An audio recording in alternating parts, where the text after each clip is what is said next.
누구인지 얘기를 해봐. 사실이 아니야. 그렇다면 사실을 내게 말해봐. 너만을 사랑해. 차라리 떠난다고 내게 말해줘.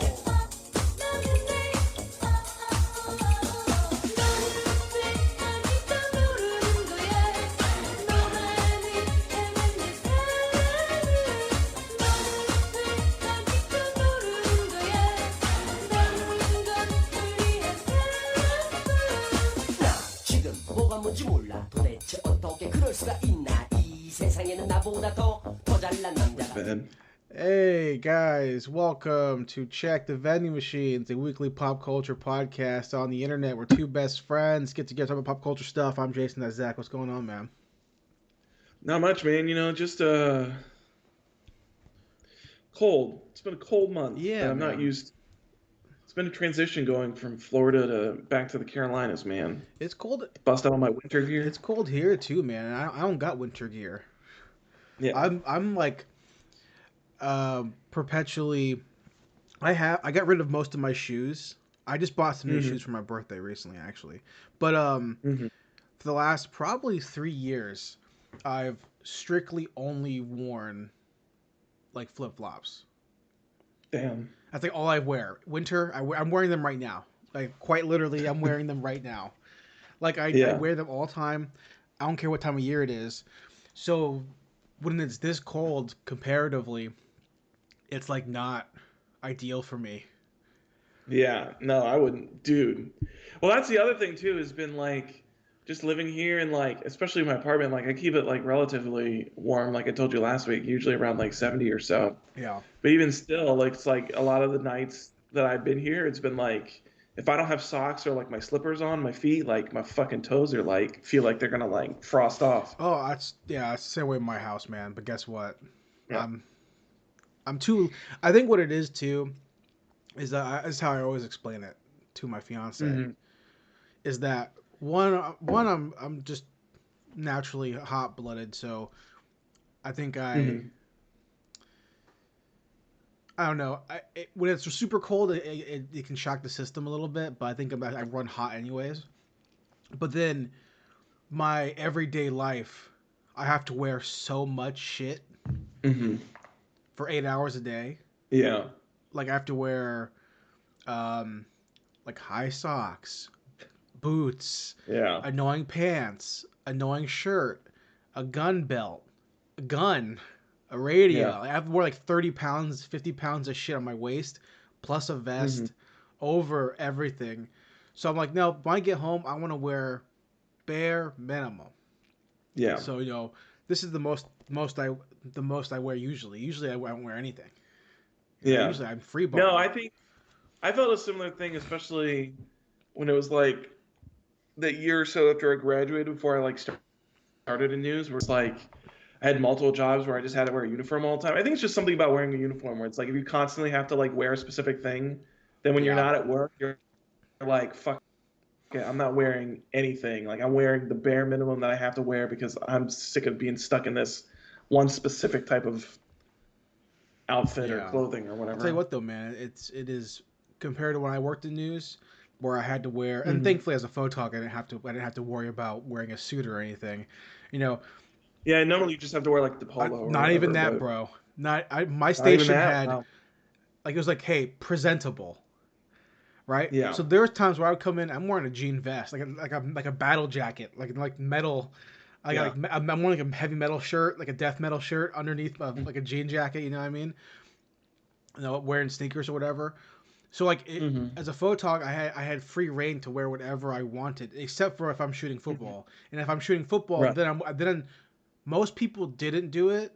Like I remember one year we got, you guys probably did it too. I'm not sure how big it was in Orlando, but in Charlotte, I'm sure. Actually, not even that. I don't know because I'm not sure how big is high school football in North Carolina. I don't know. I haven't really been there for the season yet. I'll have to figure that out next year. But in Myrtle Beach, and in Florida too. Like the Friday show during high school football season in Orlando and in Myrtle Beach was like. It's like 50% sports. Yeah. Like that's all it is because high school football is huge. Obviously, I know Myrtle Beach because I've ran into so many Myrtle Beach photogs, but like Friday Night Lights, obviously in South Carolina is a big deal. I'm not sure how it is in North Carolina. I don't know. Maybe basketball is a bigger deal. I have no idea. But like, I remember the first 1 year, they got us a bunch of like the advertised shirts with like the you know, whoever's sponsoring that year's whatever, and like it was like this. I still have it. Probably there's a long sleeve and a short sleeve, and it's the fucking like neon yellow like construction worker. Yeah. Ugh. It is the most ugly fucking shirts, dude. With like the station and all that kind of stuff. It's fucking garbage looking. Well, it's and like the first year, terrible like sponsored shirt where it's like the bare minimum of also like quality was put into it, so it's also it doesn't feel good to wear. It's a garbage. I mean, honestly, the first year we had to wear hey, you have to wear these. Like if you're out shooting, like if you're a reporter or you're a sports person, obviously you're probably gonna be wearing on air stuff, so whatever. But if you're a photog, hey, try to wear the shirt. And for the first year, 90% of people did it. I did it every single time. Following year, nobody fucking did it except for me. Yeah. I was the only one who did it because at that point, a year later, the shirt was so soft of being washed all the time. Oh, that it actually felt great. Yeah. It was also like, it was very much like, oh, it's Friday. Okay, guess what? I don't have to worry about clothes. Just slide on the shirt and that's it. And perfect. Yeah. You know, but no. After year 3, people were like, yeah, those shirts. You still wear that? I was like, yeah, dude. Hell yeah, this is the best. Yeah, there's something about that, too, where at a certain point, even that you were watching it so much that it actually becomes like a comfortable shirt, and it's not just like a piece of garbage anymore. Yeah, I mean it's still a shitty like Hanes long sleeve garbage shirt, but bro, real quick, tell me before another news thing. Yeah, before we move on. And this is photog troubles, so you won't relate to this, and I can't relate to you, But it was Friday Night Lights, and they always gave me the games that were far away. Oh yeah. Because I was already working the night side. That was my normal shift was Friday nights. Yeah.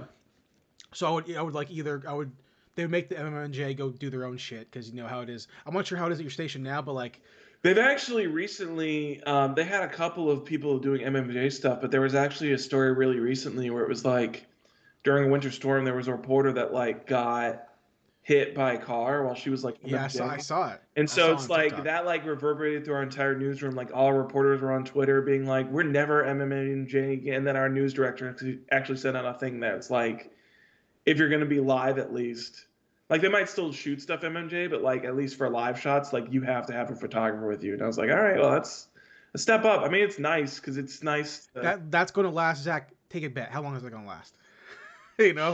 I mean, that's the if business. I was going to be honest, I'd probably last till spring. Year. Till spring. Yeah, till it's warm. Probably summer. I bet.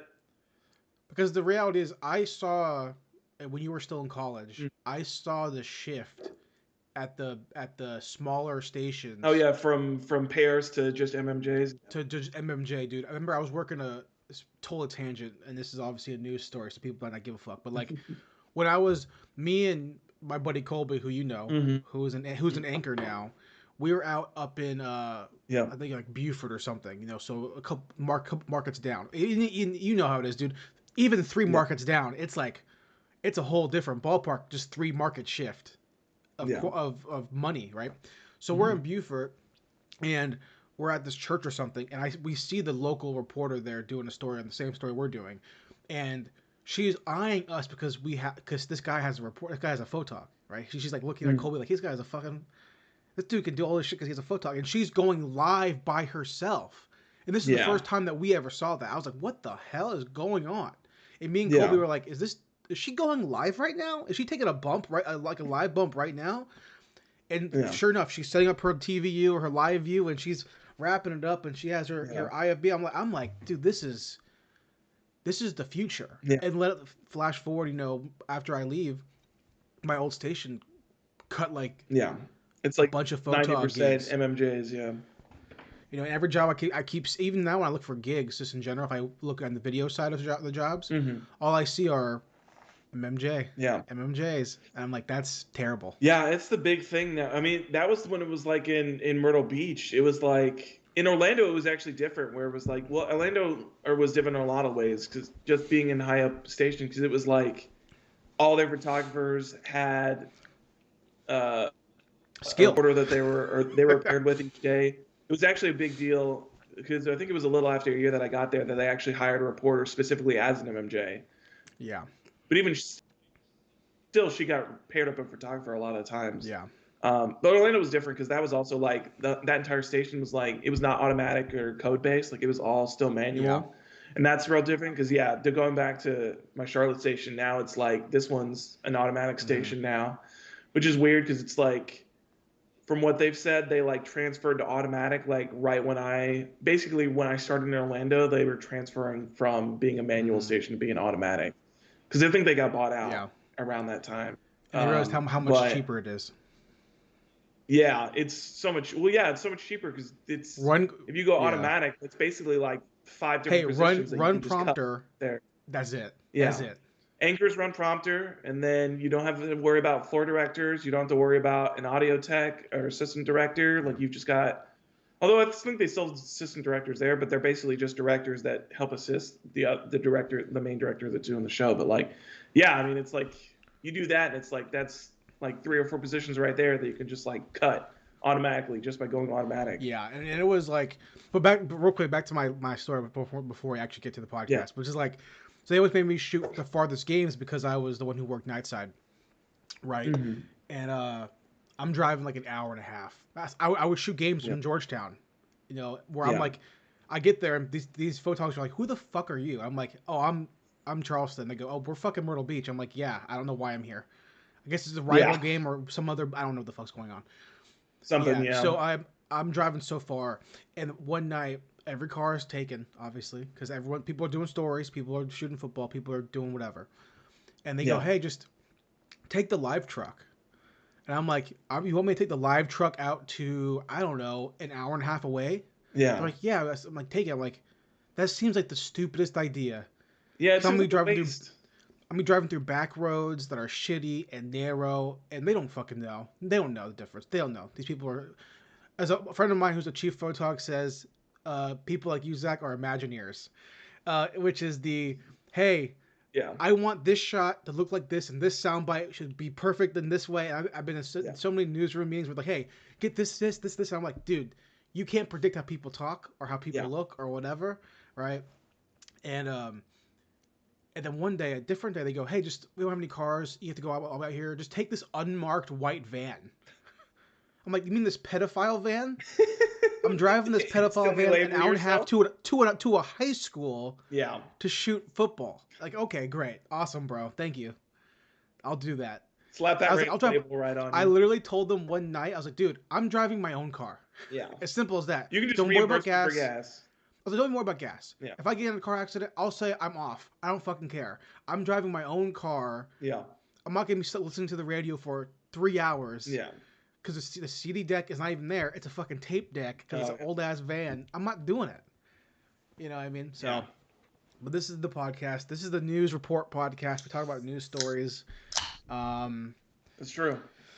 I can tell you about the time I got handcuffed by SWAT. Oh, my God. I think you actually have told me that story before. Yeah, and then now in my current profession, when I tell people who are SWAT about that story, half of them, I told one guy I worked with, he's not anymore, but I was like, yeah, you guys arrested me. You guys put me in cuffs, and he goes, oh my God, I remember you. I was like, yeah, dude. I remember that. And now we work together on this side of the tape. How cool is that? He's like, how the fuck did you do that? I was like, you guys sucked. You guys didn't follow the rules. You know, so hey, this is the Check the Vending Machine podcast. We talk about stuff. This is our wrap-up episode. It is. End of the month, we wrap up what we've been checking out, other than the main topics of the podcast of that month or of that week. So anything we've been reading, watching, playing, consuming media, whatever we've been doing, this is the episode we get together, talk about that kind of stuff, and kind of ramble on. Zach, man, what have you been checking out? Well, I think the first thing that I've got to talk about is the thing that I've been giving you almost weekly updates on since I started, which is I'm still plugging through One Piece.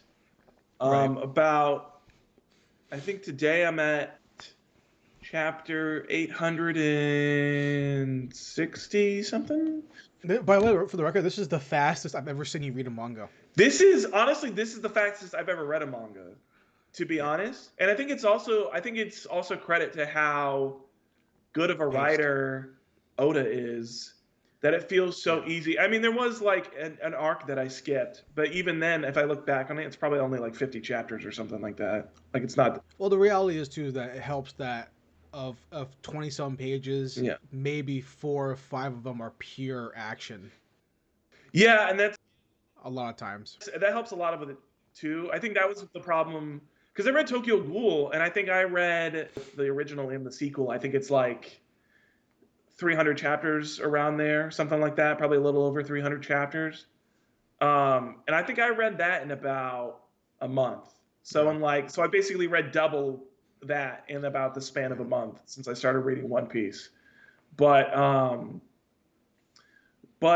it's so engaging and so engrossing, and like the characters are so good, and it's also like, I mean, I think at the beginning I definitely was like reading it a little bit because I've read up to Enies Lobby before, which I think is like 300 chapters or 400, something around there is after that. And then I think it's all the stuff after that that's all new to me, but it's all still just so like engrossing to me and so much fun, and like the characters are so great, and I love the crew together. So, I mean, right now I think I'm nearing the end of the Whole Cake arc with Big Mom. It feels like it's nearing the end. And I'm liking that a lot. Mostly because Jinbei's there, and I fucking love that Katakuri fight. The what? The Katakuri fight. I haven't got to him actually fighting him yet, but I love his fucking character design as like an emperor henchman. I think his design looks fucking dope. And the fact that he has like the hockey that allows him to be so honed that he can like predict the future is pretty awesome. Remind me, have you seen the family yet? Yeah. What's his name? The whole Sanji's arc is family? basically about Sanji's family. And I remember you telling me about their family. I think it was like a little over a year ago now when we were talking about One Piece for a different reason, but you like were showing me them in the anime. Yeah. And I really do. Yeah, I love their designs a lot. I love it. They're so fucking cool. They don't do the henshin thing, but they basically just have henshin costumes, which is really cool.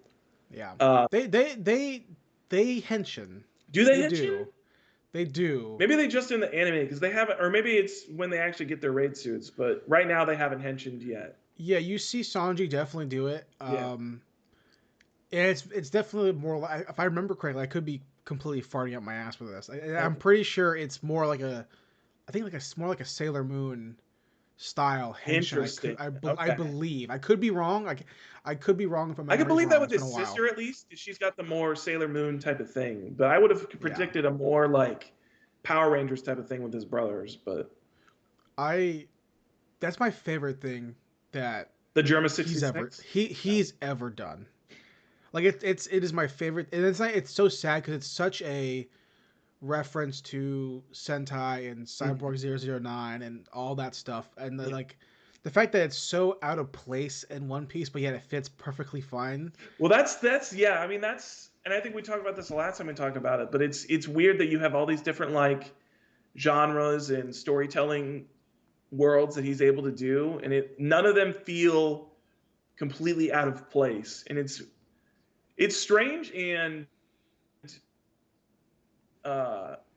credit to him that he's able to like do all these different like worlds and islands and whatnot. And he's always able to have it make sense and not feel like this doesn't feel like it's belong. Like the arc before this, the zoo arc, where the entire thing is like an island on the back of an elephant. And I'm just like, yeah, that makes sense. Sure, there's an island on the back of an elephant. I'm down for it.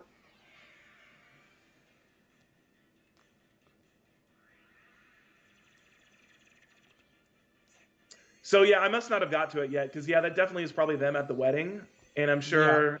So I bet you I'm about to get to where they actually henshin because spins and then dude, I love the spinning. See, that feels Power Rangers to me. It's a crossbreed between because this right here is Sailor Moon. This is definitely more Sailor Moon for sure. This part, but that's the sister, so that feels like it should be more Sailor Moon. This feels like That's Digimon like, almost. it's like Digimon kind of, you know? Yeah. Yeah. I dig it. I dig this so much. But And I yeah, think that's one of the love it. aspects where it's like the anime. Clearly, the anime does it better because like Henshin is made for motion. It just doesn't Animation. translate Yeah. as well in manga, like the Henshin sequence. Yeah, Um, definitely. but I'm sure that's about to happen because that looked like their wedding things, and I just got to the part where like Sanji freed them from their Yeah. chairs, and I'm sure they're about to get their raid shoots in like the next chapter or two. But yeah, I'm super happy with everything that's going on with it right now, and I'm happy that Jinbei is showing up. And it's the other thing that I think it's not a detriment to me, but it's a thing that I noticed, which is like it feels like he's like recycling story plots a lot because it felt like, especially thinking of like this arc and Dressrosa in particular, like Dressrosa felt like a bigger, more expansive version of what happened in Alabasta with Crocodile. And then you get to the Whole Cake arc, and it feels like a bigger, more bombastic version of the Enies Lobby Rescue Robin, because it's like basically goes from Rescue Robin to Rescue Sanji. Yeah. And so I think like it's very similar. So I'm interested to see. I'm interested in Wano in particular, just because it feels like, and they've been hinting at it through the manga, but I know that a couple of people in my group have talked about it as well, that you get a lot more of like the history of Gold Roger stuff and like what actually happened in Wano, specifically with like Odin and Whitebeard and in Gold Roger and all that kind of stuff. So I'm interested to see a lot more of the history of exactly like leading up to him, Raftail and all that kind of stuff, and like him actually being a pirate. I'm interested to see like Gold Roger as an actual pirate as well, because it's really, you have glimpses of him here and there, but like you really don't get a sense of who he actually was like as a person, really, other than like what Raleigh tells you. So that or the flashback with Garp. Yeah, he sees he goes, but and we that's know really at that it. Is point, like you just get it with old people that like were and around. you kind of, you know. like, I mean, obviously with Rayleigh, like you can like, of course Rayleigh's gonna talk highly of him because that was his best, that was his mate or whatever. But the moment Garp goes, Yeah. I'll raise your kid. Yeah. That's how you know that he probably wasn't that bad of a pirate, like comparatively. That moment makes me feel like, and I mean, it's been foreshadowed throughout the entire thing, but I imagine he's just like Luffy as a pirate. Like he's not like an actual like bad guy. He's just somebody who doesn't like to follow I hate society's rules. I hate. Yeah. And they never really explain how oppressive the government is at the time. So it could be like that. Really, like I at the end of the imagine it's story, something similar, because when you think about it, like Gold Roger was really only like, it's basically just Luffy as a kid, really. Like Luffy was born a little bit after Gold Roger died. Like it really hasn't been that long since Gold Roger was around. No, but I'm saying it could be that. It could be the point where, at the end of the story, that Garb could look like a bad guy. That's true. Depending on how Oda or how Dragon plays into it and how they decide to warp that version of the military in the government being like that 20 years prior or whatever. Like, we never hear anyone say anything about, like, we don't hear Shanks be like, this is why I'm a pirate. You never hear them explain how the government was at the time. So like, obviously the story follows pirates, so you automatically assume the government fucking blows, which every time we see the government, they fucking blow.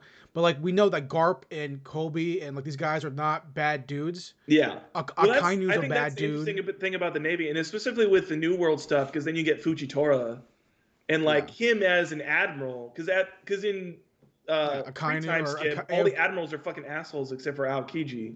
But even then, he's still kind of a dick. But then you get to Fujitora, and he's like actually like, no, I have my own sense of justice that I'm gonna follow, and like, if Akainu wants me to do this thing, but I'm not gonna agree with it, well, Akainu can suck it.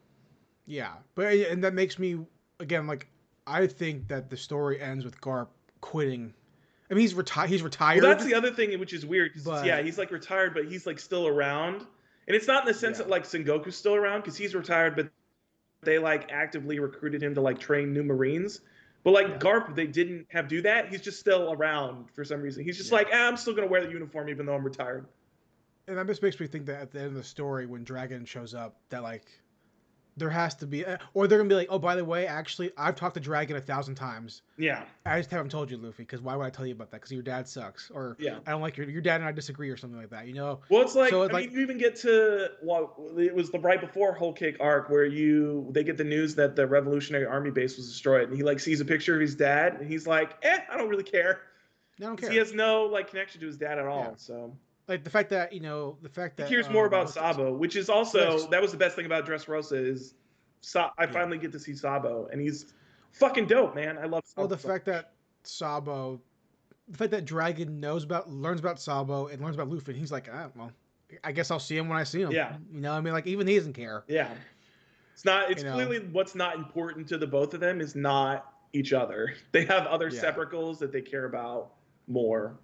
So. I'm more curious to see, like, there has to be one. He's going to do it. I know he is. He's good about doing these payoffs, but like, there has to be a bit or a flashback, kind of like with like Sabo and Luffy in the tunnel, where like Dragon and Garp have to have that confrontation where like, you know, they explain what happened or something. They even explain in passing, why he gave Luffy to Garp. Like there has to be that. That and also like why like where they go, what was the reason that you said fuck this? Like this has to be fought. Why he actually started the Revolutionary Army? Yeah. There's a reason. Like they do a good job of explaining. Like okay, to be a pirate's one thing. Yeah. But to be a direct antagonist to the government's a whole different level. Yeah. So like, was Dragon a pirate? Was he a military guy? And then he said fuck this, and he left. And like, they have to explain that. Like, are we gonna see Dragon where he's like a regular looking guy, has the Luffy hair, has the Garp hair, you know, doesn't have the tattoo, and he's just a regular dude, or was he a pirate? And then he said, this is ridiculous, or what happened, or was he a Marine or a Navy guy, and he was on a job, like kind of like Finn in Star Wars, where he's like sees something crazy, goes, I can't do this, and he has to, that's kind of where I want to see. And I know that he's gonna do it. And he's going to, because they can't hint at Dragon for literally 30 years and not do something pay off. Well, it's like, and not even that. It's not even just hinting at him, but now it's like you're connecting him so much with the story overall, with like Sabo and like Ivan and all these other different connections that Luffy has with all these people in the Revolutionary Army, like Robin. And Robin, like whatever you can't have Robin for those 2 years with the Revolutionary Army. You can't have Army. the Robin be in the crew for years and like and her know Dragon personally, and her to be like, okay, that's weird that you're his kid, but I'm never gonna bring it up ever. Like it's like, But yeah, that's for sure. But my favorite part about Wano, which I'm up to date on, I'm a year behind on Wano. Yeah. I'll read it when it's over. Yeah. There's a scene it's like over 100 chapters at this point and still going. So there's a scene in early to mid Wano, I don't know what early Wano, I guess at this point, where no, it's not important to the story at all, but Sanji uses the raid suit because he has it. Oh, does he? And Trafalgar and all of them are like, oh my god, there's no way that's Germa 66, and like they don't know, they don't understand that, like that they don't understand real. That he's a Germa, that they're because they were a cartoon character, right? So when they were kids, they were the bad guys about like when they were kids, he's like the Power Rangers bad guy, villain, like the Power Rangers bad guy, evil organization, and they like. As kids, like Trafalgar and whoever else, I can't remember who else it was. I think it was Usopp, maybe. I can't remember. It was probably that sounds like an Usopp thing for sure. And they're like, we watched like we watched like this version of Buck Rogers or whoever it is in their world fight Germa 66, and here they are.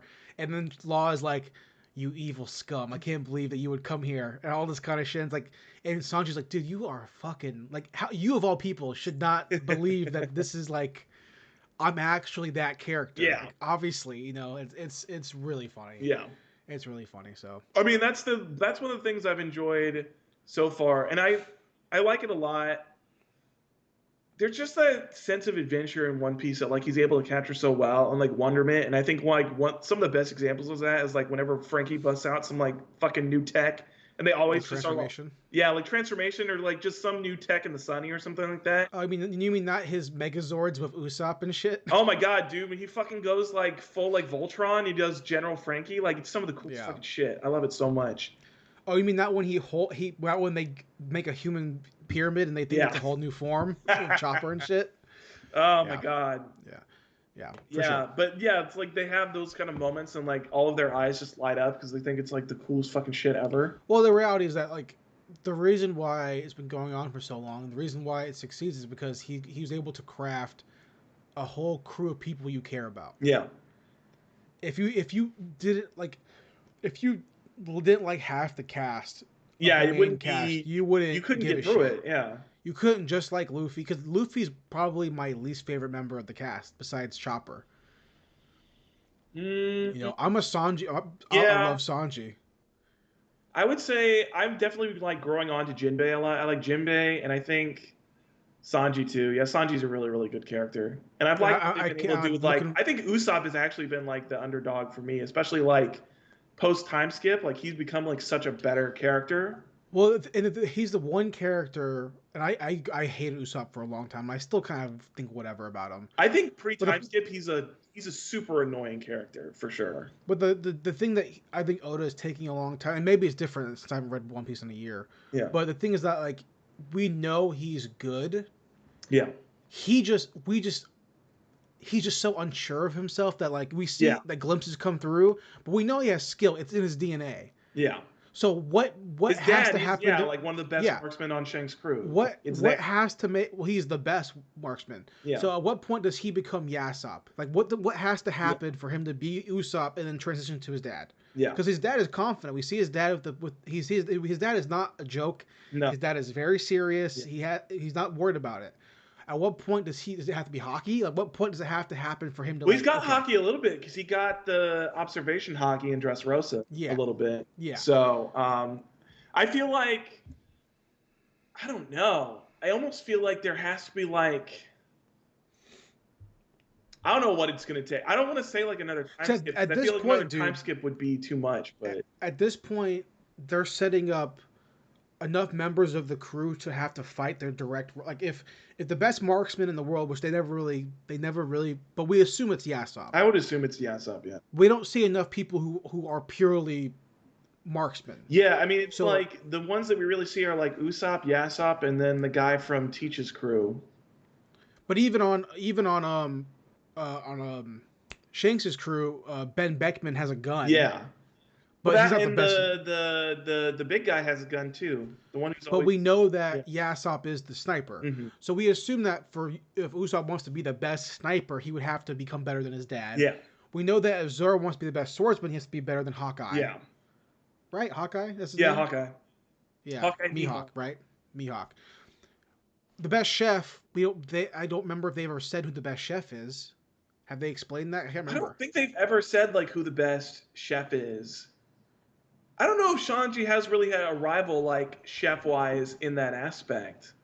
I feel like his thing, because especially his character development, has been more like he's becoming like more like I don't remember the fighting style that they used, but like Cypher Polish in that aspect. Like he's using a lot more of like those martial arts aspects. So I feel like it's almost like him against like a Lucci almost. Is Yeah, I like don't know. that's like his barometer maybe? I don't know. Yeah, and yeah. So that's going to be interesting to see. And so I mean, obviously, I think he said he's in the last little bit of it. By last little bit, I mean he probably means 10 fucking years. But Oh, Juan. Oh no, the whole story. Yeah, the whole story. I think he said. I think it was probably like a half a year ago now, but I think I remember seeing an interview where he said that I think he said that One Piece was like 3/4 done or some shit like that. Yeah. And it's like, yeah. okay, well that's like 1,000. That's 10 years. Get 3/4 done. So that's yeah, so 10 that's more at least years. another like 200, 300, 400 chapters. So yeah, that's like another like like 10 years or something like that. That's 10 years. 8, and that's 10 doable. years, something like that. Yeah. So by the time One Piece will be going, it's like Go 13 is just now ending, coming to an end, and it's been going on for like fucking since the 70s. Yeah. It's like Detective Conan. Like, oh my god. I mean, it's not as long as that, but it's a long fucking time. Yeah. Zach, what else have you been checking out, dude? Well, on the eve of that, since I finally got to post time skip stuff, and I've been wanting to watch them since I started reading it, I watched the 3 newest One Piece movies as well. Okay. Z was like good, but there wasn't anything like too remarkable about it. It just felt like a typical anime spin-off movie. Gold I liked a lot because Gold was a high movie. and I like that bit a lot. I think the most disappointing thing for Gold for me was I remember that they teased for the longest bit that Lucci was going to be in it, and then you watch the movie and Lucci's in it for like 5 seconds, and I was like, you fuckers. I wanted Lucci like fucking facing down with Luffy again, and like he fought Sabo, and then he fights Sabo off screen, and I'm like, what the fuck, dude? That's not what I want.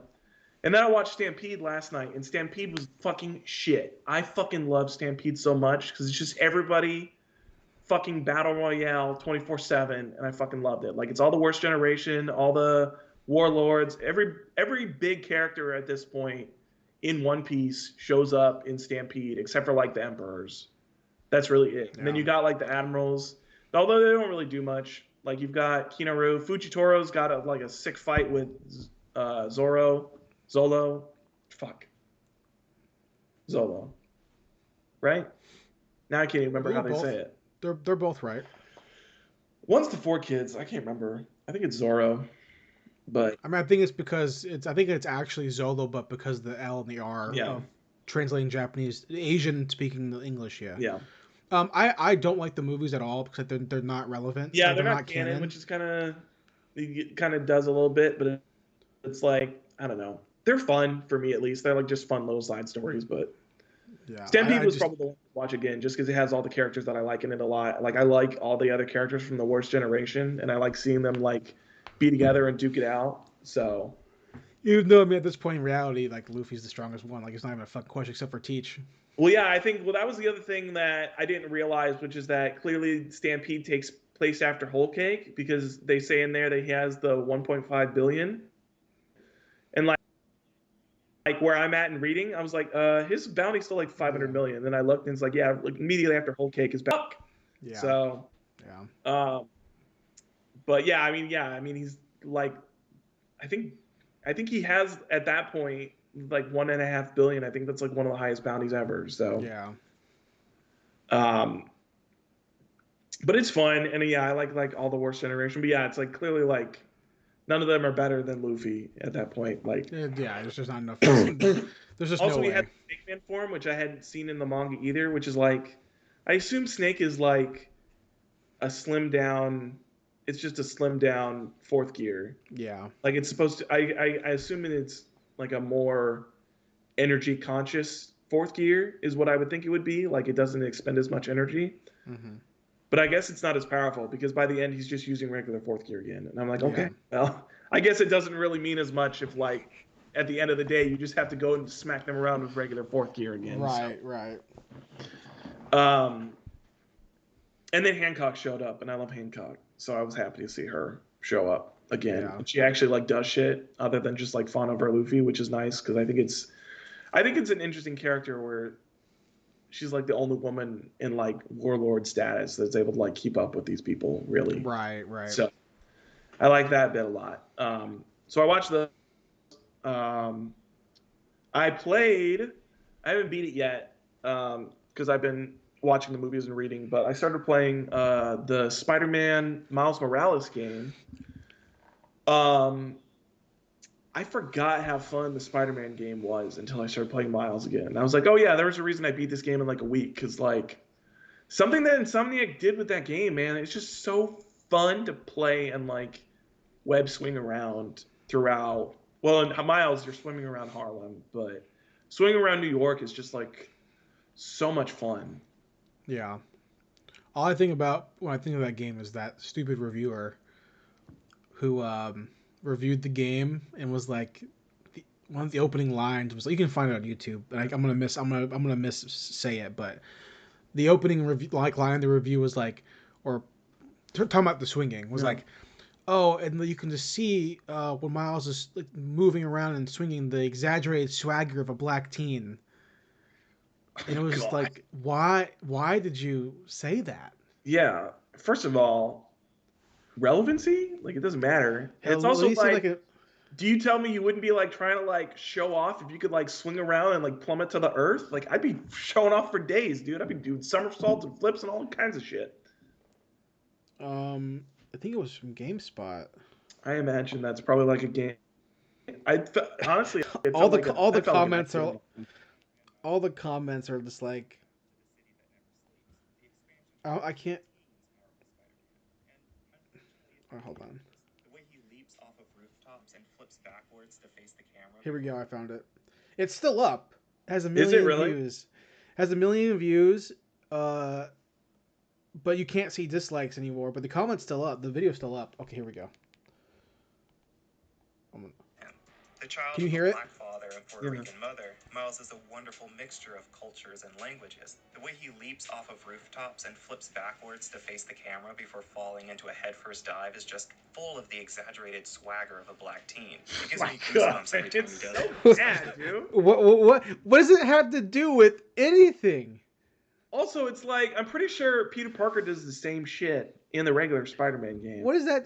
So I just see the comments like remember when the review came out however many years ago. It was like, oh, and the monotony, boringness of a white boy. Like, what are you talking about, dude? That's the stupidest. Like, and the fact that their editorial staff was like, yes, run it. It's like, no, Make that your first line. Don't Yeah. take that out. That's good shit. That's terrible. I can't believe it, dude. It's so stupid. But the game's super fun. Super fun. I like it a lot. I like his new powers that he's able to do with the Venom stuff.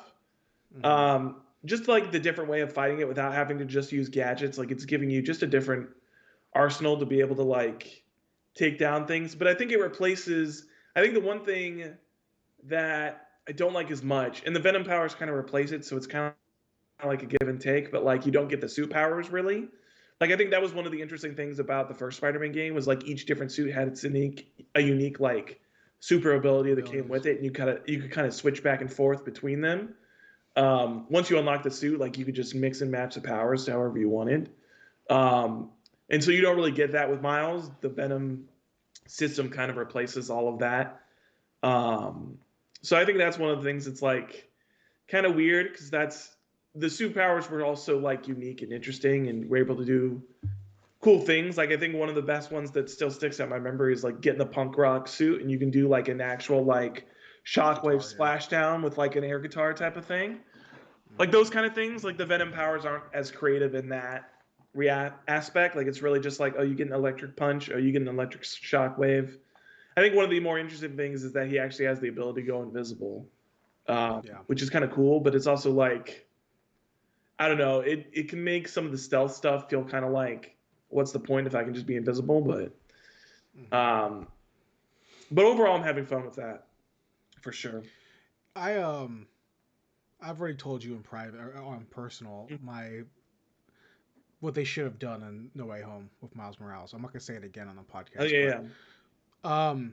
I've said this before, and I'll go to the grave saying this, that, like, when they introduced Miles Morales, 10 years ago, however long ago it was, Probably longer than in Ultimate Spider-Man, it's to me, it's the only that I can think of, like, the only really successful time that any comic book, DC, Marvel, whatever, has killed off the original character and did a race change of a new character, and it has succeeded all around. Yeah, and it actually works.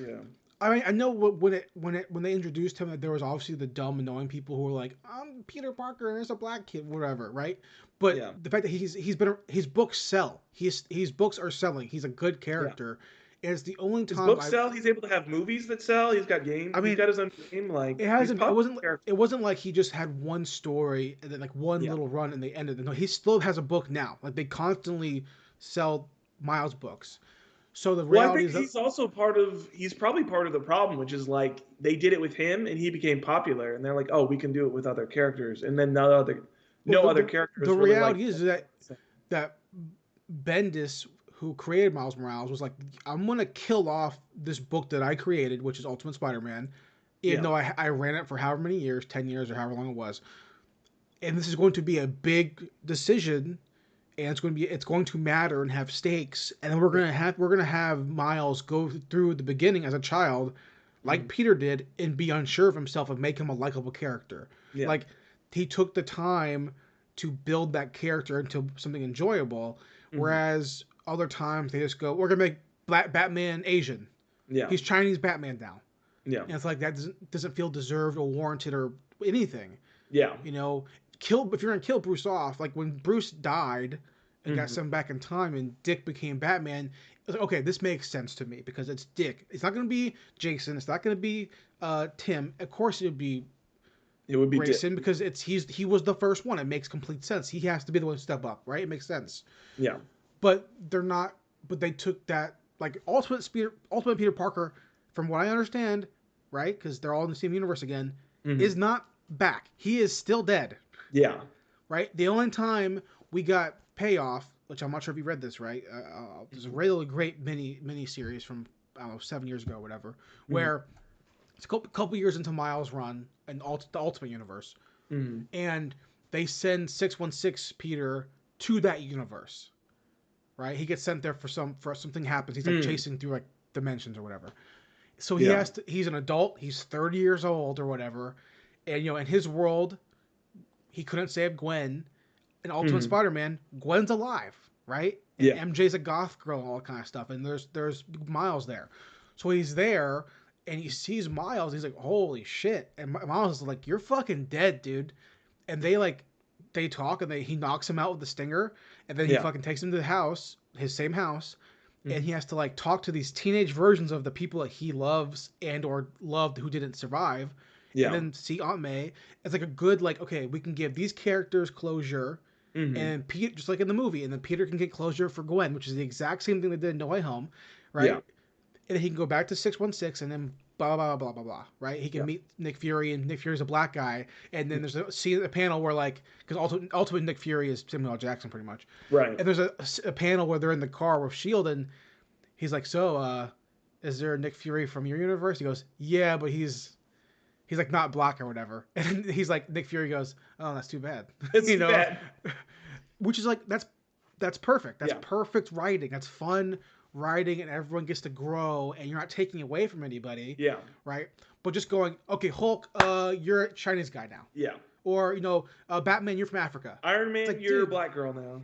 Yeah, it's like make it earned. Yeah, I think the journey is probably the biggest part of it, because if you're able to like at least let them grow into the suit, which I think is one of the big problems that they always have, which is like, instead of having that moment where it's like, and I think that's one of the things that like Into the Spider-Verse did really, really well, which is like, it's probably not a thing that you can have every character kind of do, just because the circumstances about it were so weird. But like having a Peter Parker from a different universe, being able to like show Miles the ropes and like getting him to grow his confidence through that aspect of the movie, I think really helps to like show him that like it's not something that he's just like instantly good. He's not the Mary Sue. Like, he's not instantly good at it. Like, he fucking fails and he like stumbles over himself and he like gets into situations that like are because of he gets into problems and situations that are like because of decisions that he made, and he has to like deal with the consequences of that.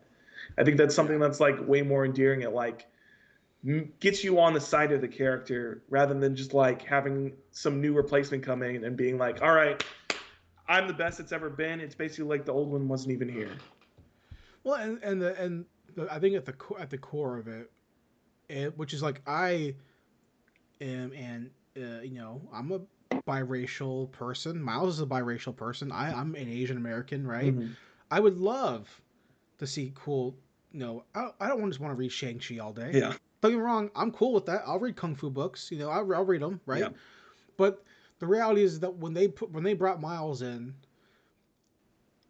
it was so well written by Bendis, which is like hit or miss for me. I'm not a huge fan of him on a lot of things, but I love Powers. Now he does those stories really well, like those crime stories really well. And with Miles, what he did really well, besides having great art on that book, I think that was Sarah Pacelli. I can't remember her name. I think that's pretty sure who it was. But what he did really well was he didn't sit there and go, okay, White Peter sucked. White Peter sucked. He was wrong. This is Black Peter. He's the best. Yeah. He's the best. He knows everything. He's awesome. And he didn't beat me over the head with political whatever or motivational or social whatever. He was able to talk about those things in the same family, right? Miles' dad is a cop. Mm-hmm.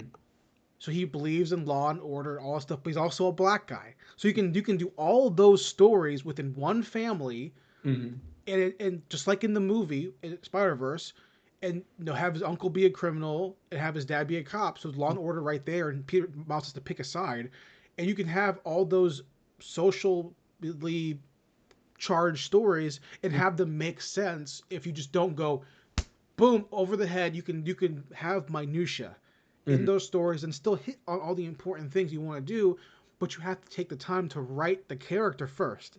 Yeah. Not just diversity number one, new number one, which is how Marvel and DC operate, which is just She-Hulk coming out. I bought the first issue of She-Hulk again because the cover is really cool. But like, She-Hulk's been gone for however long. They're gonna bring her back because the show's coming out and hope that it sells. But like we talked about last week or 2 weeks ago, people who watch those shows don't buy comic books. Yeah. People who buy comic books buy comic books. Yeah. So Miles is a good character. People who buy comic books watch the shows. People who watch the shows don't buy comic books. And one or two people might, but Miles is a good character at the core of the character. Yeah. If every POC character was a good character, not just a fucking facelift of a white character, then people that's why people like Luke Cage. That's why people like that character, because he's a good character, right? That's why that's why I like Blade so much. I love Blade. Blade's a black guy. Yeah. But no, Blade the movies don't talk about Blade being a black guy. No, he's a vampire. He's a guy who has to. He's a guy who has to fight the metaphorical thing we all have to deal with, which is the light side and dark side of who we are as a people. Yeah. Like Frank Castle, is a guy. You don't have to be a black guy to like. You can be a black guy like Frank Castle. Yeah. He has to deal with the struggles of his own demons. Batman, same thing. Yeah. So Blade being a black dude, as a Filipino guy, I can look at Blade and go, okay. Doesn't matter that he is this shade. We can tell the story across all boards, and that's what Miles they did with Miles. They just didn't do that for Riri, whatever her name is, and Captain Marvel, whatever her name is. Like they didn't do those things, or they tried to do them, and Marvel said no. You have to inject this much, social whatever in it, which just ruins the book for half the audience. Yeah, and trust me, Bendis does that stuff. He does that. He created Jessica Jones. He talks about this stuff, and the Miles books do that. But as a guy who doesn't like that stuff in comic books, primarily, I'm reading those books, going, okay, how can I read Y the Last Man? And that's all that book is about. Yeah, and I still love it because Vaughn wrote that shit good. Yeah. Literally, the whole book's about the patriarchy. Yeah, well, the whole book is like the patriarchy is gone. Yeah. What's the matriarchy do? And it's like, dude's fucked up, bro. Yeah. Y'all fucked this shit up. So we have to try to unfuck it the best we can, and then we gradually descend into fuck upness. Mm-hmm. So no one is like better than the other. Yeah. It's like we're both. You had a chance. You're gone now. We're gonna try, and we fucked up too. Even if men are gone. Yeah, and like we can comment on all that society stuff, which is like fantastic, right? But then how come the show get canceled within 3 episodes? It's because they didn't write the same way. Yeah. You know what I mean? So, I don't know. Yeah, no, I'm feeling you. Yeah. Yeah, I mean, there was really only one other thing that I checked out, which is that I watched a movie from my childhood that I like to watch, but I haven't seen in a long time, which is Disney's Treasure Planet. I've never seen it. Dude, you gotta check this movie out. It's such a good movie. There's so much good shit in it. It's a great sci-fi. Is that the one with the guy with the brown hair and it's like this? Yeah, he's got that. He's got the robot, got the ponytail. He's got his solar surfer thing that looks dope as shit. I mean, it's basically just Treasure Island, but sci-fi. But it's still just such a good story, and like the relationship between Captain. He's not Long John Silver. I think it's just Captain Silver. Long John Silver. I think it's Captain Silver. But Silver and the main kid is just like. I feel like when that movie came out, it's like it hits on that best. It's that I like the best, which is like the father and son dynamic between people who are not father and son, like having that sort of like close familiar bond, and like having like Silver take on the like father figure for this guy who's like never really had like a really strong father figure in his life. like his dad abandoned him when he was a kid, and like it's just been him and his mom, and so he's always been searching for like Yeah. that father presence, and he finds it in like this pirate who ends up being like a sack of shit, but then not at the end. So it's like, Yeah. I don't know. It's a really fun movie, and it looks fantastic too. But yeah, Treasure Planet. Sorry, not Treasure Island. I feel like that came out early 2000s or late 90s. I believe it was early 2000s. Like It might have been 2002? like really late 90s. Like it might have been like 99. Hold on. I feel like 2001, 2002, maybe not, or 2002. 2002. Okay. I feel like when that came out, I was already like kind of over. As a guy who went to school for film and animation, I did not watch a lot of anime movies as a kid. Yeah. Or at least I stopped watching them. But I think when that came out, I was like, okay, I was late to Iron Giant. Yeah. And I was like, okay, I can watch this, Atlantis, or Treasure Planet. Yeah. I'm going to pick Iron Giant. Yeah, I would say that's probably. I mean, Iron Giant is like from that era. Is like, I mean, it's just Iron Giant. Like you can't beat Iron Giant. But Which it came out, which I'm pretty sure that came out at like 99. I'm pretty sure, but like it was just like I was late to all it was of like them. 2000. It's either 99 or 2000. I think it's 99. No, it's 99. You're right. I'm good at movie dates randomly, but I feel like I just they're all there. Like on VHS, being like, okay, I can watch Atlantis. That guy looks. That's Michael J. Fox. I know that. All right, so there's that. There's this Planet movie with a surfboard guy. Yeah. And it's from robots or something, or the giant robot. I'm like, well, I'm gonna pick the fucking giant robot movie, right? Yeah. So I picked that one. I watched that one. Yeah.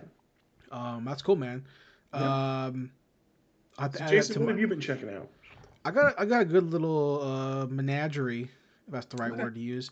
I'll start off with this. I've been binge watching and binge listening to the podcast about this show, which is It's Always Sunny in Philadelphia. I've been meaning to check out that podcast. So I watched the first 5 years when it was airing, because I remember the second season. I remember watching on a lot when it was out, and I was like, this is insane. I can't believe they're saying these jokes, right? So that's like 2006 or whatever. Yeah. I watched the first 5 years and just kind of like just stopped. It wasn't bad. I just didn't care.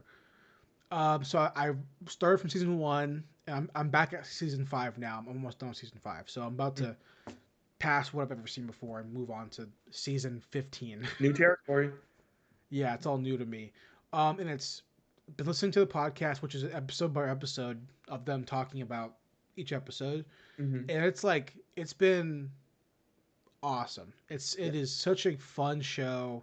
And obviously 15 years, so we know that. But it is really funny, and it's like just like comfort watching have these like shitty people. Yeah. It's so fun, and it's like watching Seinfeld but cranked up by 10. Yeah.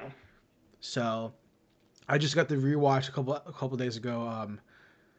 Have you seen the show at all? Yeah, I've watched it quite a bit. I don't think I've ever done like a full like season by season watch through of it, but I've watched quite a few episodes. Okay, so I was just able to rewatch Nightman Cometh. Oh my god. Well, it's like that. It's like there's a couple episodes that always stand out. The Nightman Cometh one always stands out. The Gang Goes to Therapy always stands out to me as like a super funny one as well. But yeah, the Nightman Cometh is so good. Yeah, and like things like too, because season 5 was 2010 or 11 or something. So at that point, it's been a long time. Yeah. But there was the episodes in my mind that were key episodes that made me go, this is like really like a fantastic show. Mm-hmm. And they were just in my brain. I remember what episodes they were because it's been so long since I've seen the show. Yeah. And the one that I remember the most was when they try out to be on the Eagles. Oh, yeah. And it's when you see the McPoyles come out and they back their car, they back their truck, and then you see Danny DeVito has to get high. He takes a bunch of drugs and has to go to the bathroom. Yeah. And for some reason, that episode just stuck in my brain. And the podcast is honestly more entertaining than the show is. Mm. Not because the show's bad, but because those three guys as themselves is actually just as fucking funny. Yeah. Like, they're just as funny as Glenn Howerton, Rob McElhenney, and Charlie Day. They're just as funny as Dennis and Charlie and Mac. Mac, So, yeah. and apparently I saw a clip that apparently Mac is gay. Mac is super gay. Mac is gay. It was a clip I saw 'cause that's season 12 or whatever, so I'm not even close to that. But Yeah. I'll see a clip of the current season on YouTube, and it was like they're doing a flashback or they're making a movie or something's happening where they're like playing them like their characters but 10 years before or something. It's like the late 90s, and Mac is wearing like a Charlotte Hornets windbreaker. He has like long hair and a goatee, and he's like, "Listen, I like women. I'll never be gay. I'll never be gay." So I'm like, okay, he's definitely gay. Yeah. But I've been enjoying that. And then I watched a movie that I love, which is a classic crime film called Bullet with Steve McQueen. That's the Steve McQueen? With Steve McQueen. Oh. I love this movie. This is a movie I grew up watching. This, Dirty Harry were huge for me in my household. The Driver were big ones. And Bullet is like, people love the chase, which is like that really famous, really, really long, sweet chase sequence in the movie. It's a good chase. I think it's great. But by today's... That's the one where they go through like downtown LA, right? San Francisco, I believe, yeah. San Francisco. But it's like, by today's standards, it's okay. Mm-hmm. But for the late 60s, 70s or whatever, it's okay. It's good. But Steve McQueen, he's just a powerhouse, man. In this movie, he's like super subdued. And like, he's not like this Dirty Harry kind of character. He just breaks rules, doesn't give a shit, but he's way more calm and collected than Dirty Harry is. And they're not the same kind of character, obviously, but he's a anti-establishment kind of character. But Steve McQueen is he's a fucking workhorse, powerhouse, crazy mastermind, awesome actor. So I watched Bullet. Then I started my rewatch of James Bond. So I started with number 1. Okay. I watched Dr. No. Man, it's fine. It's definitely one of my least. It's fine. I mean, that buildup was like, I thought you were gonna be like, it's not good. No, it's fine. Yeah. Like I can see how in the 60s, if you watch this movie, you were like, You'd be like, fuck, woo! dude. Yeah. This action, he's fucking beating motherfuckers up, right? Yeah. He's like doing a bunch of judo throws and shit like that. You're like, damn, dude. It's fine. It's a fun movie for what it is. But like, after you just rewatch Daniel Craig movies and you watch that fucking Jason Bourne action cutting, you kind of get like, okay, the camera's so pulled back and it's such a wide shot and like it's cool and it's fine and it's like, it's campy and it's. But I'm looking forward to getting to. I started From Russia with Love, which is number 2, but I didn't finish it yet. I'm just looking forward to getting to Roger. Yeah, that's just my guy. So that I told you when we played our D&D game last week that I watched Eternals, and I'll just say this, that it was terrible. It was complete garbage. That was the first Marvel movie that my fiance fell asleep through. It was wow. She actually fell asleep through it. She knocked out. Wow. She knocked out. It was so boring.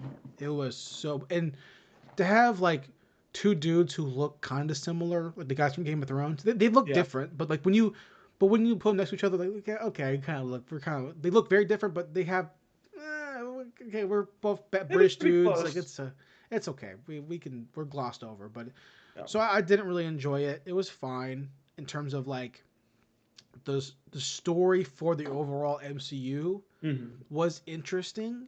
Yeah. But everyone in the story mattered 0 to me by the end of the movie. I didn't give a single shit about anybody. So that means you failed in your movie making, I think. Yeah. Similar to that movie, and after this podcast, I have to go watch the next 2 of these, which really sucks. Oh. Because my fiance likes shit movies. She likes crappy YA movies. So she's like, I want to watch this movie really bad. I go, okay. Is it a recent YA series? 5-6 years ago. Oh, is it that Virgin or whatever? Yeah. That movie is awful. So we watched I have the next 2 to watch after this is done. I forgot that. Yeah, they did like the whole trilogy for that. Yeah. Did they try to do the Hunger Games shit again, where they made the last one a 2-parter, or did they just do 3 straight movies? I think it's just 3. But yeah, I watched Divergent, and I guessed the movie from the get-go. I was like, oh, here's the Yeah, story. I remember watching Boop, boop, boop, that boop, boop. movie, and I was like, yeah, this is like a paint by numbers kind of movie. It is so I think it's just the book. The terrible. problem is the book. The book is like, I mean, I haven't read the book, but I imagine if I read the book, it'd be like a paint by numbers book. Like, I it's was a so very mad 'cause wide story. I was looking it up during the movie. Mhm. The author's like 33 years old. Yeah. I'm like, it's a lady, obviously, Right. because it's YA is generally a ladies' game. Mm-hmm. I was like, this fucking lady is so rich, Yeah. and this book was published when she was like 21, Yeah. and she's been riding this fucking wave, making cash money off this shit series. I mean, no offense to the lady, dude. I'm not saying that I could do a YA book because I know I can't, because that takes a skill. That's a skill set, right? But dude, It's a unique type of book. but holy shit, this movie was garbage. Hot fire No, in it's a not trash good. can. Like, the main actress. Like, at least Hunger Games is like, at least the first one is like an enjoyable, watchable type of thing. But I remember watching that first Divergent movie, and I was like, this is fucking terrible. Well, the main actress, Shailene Woodley. Oh, bad. Well, that was like the thing that I remembered about her, because we'd actually seen her before Divergent came out, because she was in The Fault in Our Stars. Yes, she's fine in Cancer that. movie.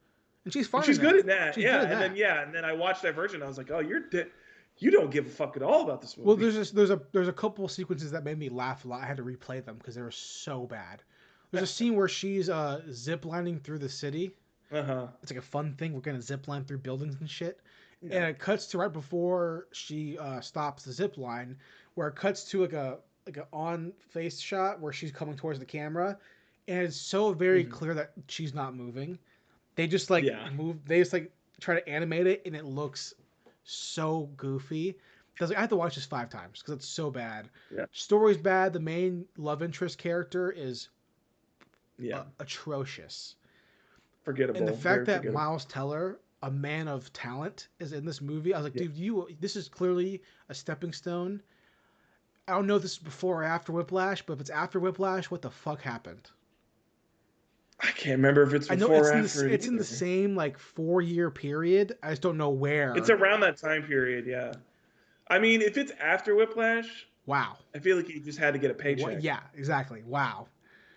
I mean, homie got to be paid. Yeah, it's a bad movie, so I have to go look forward to watching part 2 and part 3. In Virgin or whatever the fuck it's called, or I don't even remember. Yeah, I don't even remember what the other. Whatever it I know is. one is like Emergent or something. whatever. Like that, yeah. So that's some gent. So I'll make sure I keep rambling, so I don't have to go watch that. I watched the Dad movie.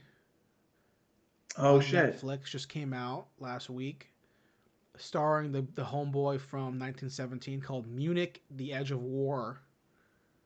Oh really? It's based on a book about a World War II Hitler assassination plot line about about 2 spies. One works for the Germans, the British guy works for the British government, and they were friends in college. And the Office of Secret whatever was like, hey, can you go out there and talk to him, and hand some information for us, and we're gonna try to kill Hitler at this meeting or whatever. We're gonna try to kill Hitler. And it's a fine movie. It's not. It's not amazing, but it's fine. I honestly think that Valkyrie was better in terms of like kill Hitler plotline movies. But this, I mean, it's pretty hard to get past like we're gonna blow up. But Hitler. this dude, that's pretty good. I can't remember his name. The actor, the British actor of Munich, because the German guy is really good too. The guy who plays the German character is really good too. I don't know his name, but the British guy who's in 1917, he is. This dude's gonna be a fucking star. He's already good. Well, he was in Kingsman too, wasn't he? Is that him? I think it's. I cannot remember. Give me a sec. Keep talking. He looks kind of similar to that guy, and I can't remember if it was the same guy or not. Kingsman. Let me look. Keep talking. I'll look it up. But I think this is him. so good in 1917. Confirmation check. Trying to see if this is him. It looks like it might be. Maybe. No, it doesn't look like it. Yeah. Different guy. Okay. Well, the guy in this movie in Munich. Well, who's the guy in Kingsman? Guy in Kingsman's name is Harris Dickinson. Okay. Yeah, that's someone else. Yeah. Yeah, the guy in 1917 is. Yeah, George McKay is 1917. So. Yeah, George McKay. This guy, this dude, he's 29, so he's a year old. He's my age. This dude is a fucking gonna be a powerhouse. If I mean, this dude he is so good in this movie for the character, and it's a fine movie. Don't get me wrong. This definitely a middle of the road dad movie, but his performance, and so is the German guys. It's really really good, and really like so much comes out of this guy. And then I go back to like 1917. I'm like, dude, this dude, just his face, he has just such good like minute acting skills. He's got a good face, yeah. Mm-hmm. So I mean, I'm looking forward to something else. I mean, if you can get away from the World War II movie, do a crime movie, do a different spy movie, whatever he can do. But he's really good in this movie for what it is, and the movie itself as a whole is, fine, 6 out of 10.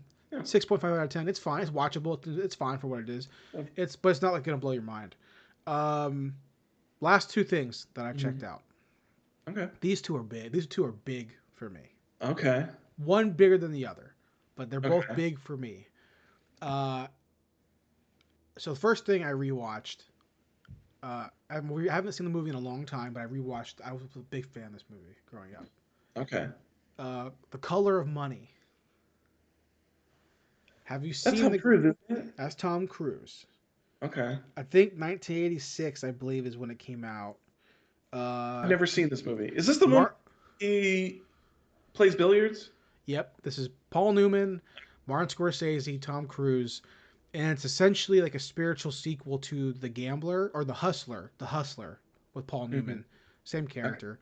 And this movie, I loved this movie growing up. I thought it was such a great movie, like when I was in high school. And like this is one of those movies where like you don't see, like Tom Cruise is beyond. He's beyond these kind of roles now because he's Tom Cruise. But I think it's a really great movie, and it's definitely my least watched Scorsese movie. Besides like Silence. That's him, right? Is that him? Silence is him, yeah. Yeah, I've seen Silence like half of Silence. I haven't even seen Silence yet, but I really like this movie. It's a really good movie, but John Turturro's in it, right? And we love him. I love John Turturro. Oh yeah, he's awesome. But even better is the movie that I watched after this, rewatched, which is a movie that I countless times. This was on replay a lot in my 12 to 15 age range. Okay. Where I'm watching pretty much strictly crime movies. Okay. Because The Godfather existed. I was like, this is amazing. Let me watch anything that's like The Godfather or anything tangentially related.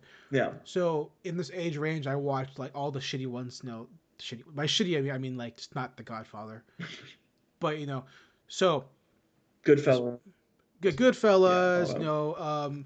Carlito's Way and like Miller's Crossing, all the Coen stuff, where I kind of started watching all the Coen stuff. That's the crime stuff. All that kind of shit, right? In that movie, and I want to see if you haven't seen it, Zach, I want you to watch it today or tomorrow, whenever you get a chance to watch it. Okay. Rounders. Have you seen Rounders? Rounders? Yeah. No, I've never seen Rounders. Okay. Do you know anything about it? Don't Google it yet. No, I don't. Okay, I'm gonna set it up for you real quick before you even Google it, right? Okay. All right, hands off. Matt Damon is the star. Okay. Edward Norton supporting. I mean, that's already pretty good right there. Famke Jensen, right? That's her name from X-Men. Which X-Men? The originals. The girl plays. I mean, what character? Oh, what's her name? My brain's farting right now. Oh, no, Jean? No. Jean, yeah. Famke Jensen, yeah. Okay. John Turturro. Shit, dude. Right, that's the main, and then John Malkovich. I mean, that's pretty stacked. And it's about Matt Damon's character is a law student who's also an amazing underground poker player. Oh. And the opening scene is him making a run to go to Vegas, right? He's like, I'm going to fucking do this. Okay. And he loses like 35 grand at the beginning of the movie. So he retires, right? He's like, I'm going to go focus on law school, focus on my girlfriend. But his best friend, who just gets out of jail. Edward Norton, he's a hustler. He's a car mechanic. He's a con man.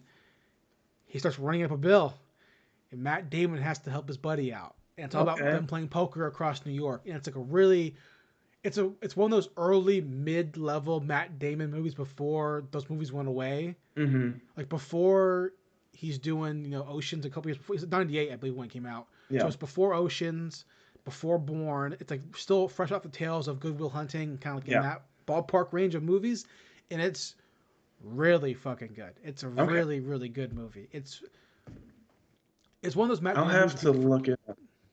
It's good. I'm not sure what the ratings are on it on any of the sites, but I love this movie. Okay. And it's definitely a movie that, like, if you don't like poker shit or gambling movies, you're not going to care for it.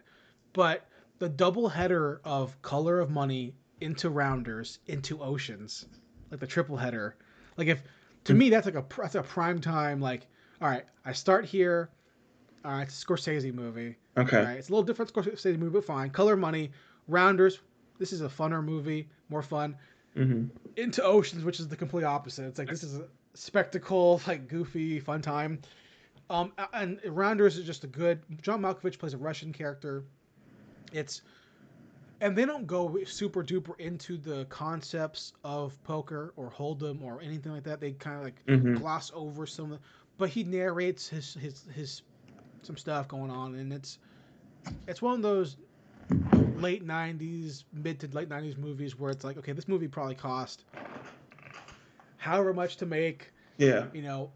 It's one of those movies where when it ends, you go, I want a sequel. But the fact that it's been, however many years, a long time. Clearly, there's not going to be a sequel. But that's interesting. It's a fun I'll movie. definitely have to check that out. I'm always down for a good poker movie.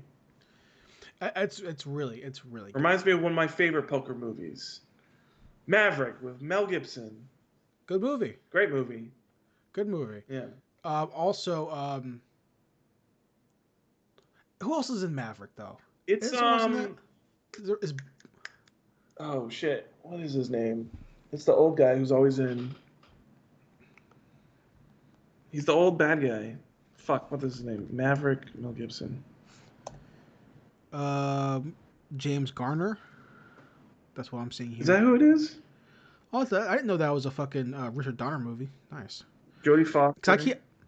My brain automatically thinks of Maverick the show, the Western show, and then I think about which I think is probably the same thing. It's probably literally it's a. I think that's the TV thing show. that I always got confused of when I was because it's a Western movie, so I think I always got confused with it because I would always, as a kid, I remember watching Maverick and I thought that it was the coolest fucking thing, and then I would see Maverick pop up on like the TV guide, and then I would turn it on, and I was like, this isn't Mel Gibson. Yeah, it's a black and white show or something. Yeah. I love Maverick. Alfred Molina, that's who's in that too. Yeah. Oh, okay. I haven't seen that movie in a long time. I think I've probably seen that movie one time, probably. I don't remember that movie at all. So chances are I probably have seen it once. You know what movie I hate? A gambling movie I hate, which is the fucking Kevin Spacey one. I don't remember that. Isn't Like that one 21? called like just 21? Yeah. 21 or whatever. It's like I don't remember the kid, but yeah, it's a kid that is like a card counter. Yeah. Yeah, I hate that movie. I hate that movie. I also hate. I think I told this to you a few months ago or maybe a year ago, that for the first time, like 2 years ago, my fiance made us watch Now You See It and Now You See It Too. Oh, yeah. In those movies, Magician as a fan, movie, like I said, I've said this before, and I'll say it again. As a former magician, a former magician in my 6th grade to 8th grade skills of my mechanics grip and my passes were so smooth for an 11-year-old. Yeah. And by that I mean I was so terrible that when I saw a guy in high school better than me, I quit. Real quick, how the fuck does that happen? How is there more than one person in a school doing magic? that is a magician? Like how the fuck did I get to high school, my freshman year of high school, and see this Mexican guy better than me at magic? It should be like, hey, I'm the only one, because who the fuck does magic in the 2000s? But the fact that if Magic it's is a guitar, one-person lane. no, if it was guitar, I get it. Everyone plays guitar. Mm. You know, if it was football or sport, I get that. But fucking Magic? You're telling me some other kid grew up watching the fucking guy in the mask on TV doing magic tricks and was like, yes. I mean, I guarantee you somebody else watched Chris Angel and was like, oh yeah, I want to do that shit. Someone else watched Mind Freak and thought this is really cool. Mind Freak. Not a fucking stupid ass show. But I legitimately remember, I've said this story before in the podcast, but like I was in the lunchroom at our high school, like my freshman year, right? And I had a deck of cards. I was always trying to shuffle, like trying to get better at shuffling because I've been doing it since I was in 6th grade. And then I was like, cool, I'm gonna do some magic tricks for my friends or whatever. And then like I'm sitting down, and I literally see like 2 tables over in our lunchroom in the morning. You know how busy the lunchrooms are in the morning. Yeah. It was so busy. I just saw this Mexican dude. He's legit Mexican, not just saying that because he's actually like he's from Mexico. Yeah. And he's doing card tricks for these girls. He's a good-looking guy. Which first off I wasn't, and I'm not. But I'm wearing like a terrible shitty polo, and he's wearing like cool clothes, and he's like doing like card tricks for these 2 girls. He's smooth with it. He's like laughing. He's misdirecting them. All this shit. He's killing it. And I'm sitting there from tables across being like, I don't even have that skill yet. I don't even have the ability to like draw your eye from my hands to do any of this. Yeah. He has the accent, he's killing it. Mm. I find out he actually lives 2 doors down from one of my best friends. Mm. And they were friends. So I was talking to him when he's like, yeah, I've been doing it since I was in however long, 5th grade or whatever. I go, I'm done. I give up. There's no point. We're not going to prestige this. You know, this ain't going to be the prestige. I'm not going to find a cloning machine. You don't want to be the Christian Bale to his Hugh Jackman? Yeah, I'm not going to. Or no, you'd be the Hugh Jackman to his Christian Bale. Yeah, we're not going to have a wife and she's going to die in the tank. We're not going to do it. It's not going to happen. No. I'm just going to give up. You don't want to try to clone yourself? Yeah. So literally, I gave up. Then, like on the spot, I gave up, and he just got better and better and better. I'm not sure what he's doing now because he moved back to Mexico, but I don't know. Damn. But the point was like I was so intimidated. There's magician circuits in Mexico. No, of course. But I was just so intimidated by this guy's skill that I was like, I'm not going to work harder. No. It's like either I'm the best without trying, or I give up. Hey man, that's what was it? Oh my God, what is it? Talladega Nights. What is it? Ricky Bobby. If you're not first, you're last. You're last, yeah. You're not first, you're last. But I could have been first. I just thought, what? Go home and do more shuffling? No. I literally, for years, I had like all the big card books that you have to learn to get to like that they recommend you reading. Yeah. Like all like the card mechanic books and all kind of stuff, and the Shuffler's Guide and all this kind of shit, and like half coins and fake coins and all that kind. I had all that shit in my closet. And it just sat there collecting dust for years until I finally threw them away. I was like, there's no point. But even now, we went to a con, all of our friends, and we went to a restaurant, and the restaurant hired out magicians to come do tricks for the people eating food. And they would just walk around and like do quick little, in-person tricks or whatever, card tricks, coin tricks, whatever. And I was like, everyone was just kind of quiet. Like they were like showing people like, oh, and you hear a little, whatever. And they were already paid, so you wouldn't tip them. And they got to my table, all our friends were there, and I was like, probably what magicians never get, which is like, and I knew that going in. I knew that, that's why I wanted to react properly. Like, but there's always these bit where like, comedians get the big laughs, and that's like perfect. But how do you react to a magician? Oh, wow. Oh, wow. So I was like, I'm going to give you the best reaction you ever fucking got. So he like, this guy like, did a sweet trick, whatever it was, like vanished a card or whatever, show me the ace or whatever the fuck he's doing. And I was just like, magic! I was like freaking out. This is fucking good, right? I was so hyped. And he was like, oh wow, you really like magic. I was like, dude, I told him the whole story. Like, I used to do this all the time. I fucking love it. I'm a huge nerd for it. I was like, he was like, so why'd you quit? I was like, I just didn't have the energy to do this. Wasn't for me. I didn't have the balls to grind out. That's why I'm not good at fucking fighting games. Yeah. That's why I'm not good at guitar. The idea of like sitting down for fucking however 120 hours or where the fucking rule is 1,000 hours every day. Yeah. Or what's the rule? Like 1,000 hours to get good at something? I think or that's what something it like is. that, Yeah, right? it takes like 1,000 hours to actually be like a pro at something. I don't got time in my life Yeah. to like sit there and be like, all right, let me cut the deck here. I've always wanted to get back into it. I still love it. You know, I'm still a super nerd for David Blaine and all that kind of stuff. But Yeah. so I don't know. Zach, man, anything else you want to mention before we end the pod? No, this was a hearty wrap up episode, dude. A lot of good meat on the bones. Went through a couple of different things. So no, I'm happy. Absolutely. Awesome. Hey guys, thanks for listening. Thanks for watching. Check you back next week with more Check the Vending Machines. See you guys.